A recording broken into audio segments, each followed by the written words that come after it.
بسم الله الرحمن الرحيم. الحمد لله رب العالمين، والصلاة والسلام على أشرف الأنبياء والمرسلين وعلى آله وأصحابه أجمعين. أما بعد، د بیت الخلاء او د قضاء حاجت څلورم ادب دا دی چې د قضاء حاجت په وخت کې انسان د هیڅ قسم کلام خبرې اترې دا نه کوي او خاموش ناستي. که هغه خبرې د ذکر د قبیل سره دي، که نه عامې خبرې دي، که ګانې بجانې دي، د هیڅ قسم د تکلم او د گفتگو نه پرهیز پکار دی. تر دې پورې که چېرته څوک سلام وکړي او سړی وړو بولو ته ناست دی او چا سلام وکړو نو د سلام جواب هم نه دی ورکول پکار.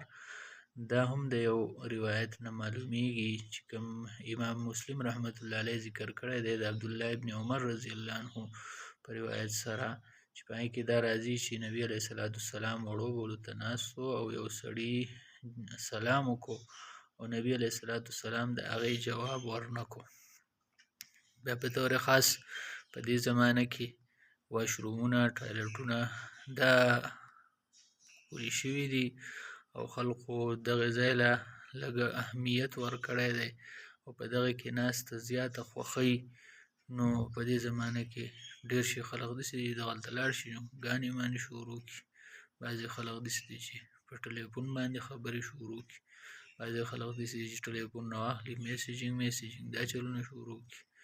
نو د دې قسمه کارونو نه په طور خاص په بیت الخلا کې او د قضاء حاجت په وخت باندې ځان ساتل پکار دي، ځکه دغه ځای ته تلل دا د انسان انتهایی ضرورت دی، کنې دغه د خوښې ځای نه دی او د شیطانانو او د جناتو د موجودګۍ ځای دی.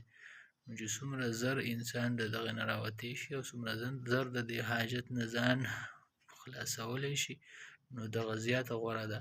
او بې ځایه خبرې کول دا په دغه کې په دغه وخت کې توالت راولي، نو دغه نه ځان ساتل پکار دي. بله دا خبره چې دغه وخت داسې دی چې انسان په داسې حالت کې چې په هغې کې د هغې سره د الله ذکر هم مناسب نه دی. د الله ذکر نه کول، دغه شان سلام جواب نه ورکول، ځکه دا هم د الله په ذکر کې راځي. نو د دې ادب خیال ساتل دا هم د بیت الخلا او د قضاء حاجت د آدابو حصه ده.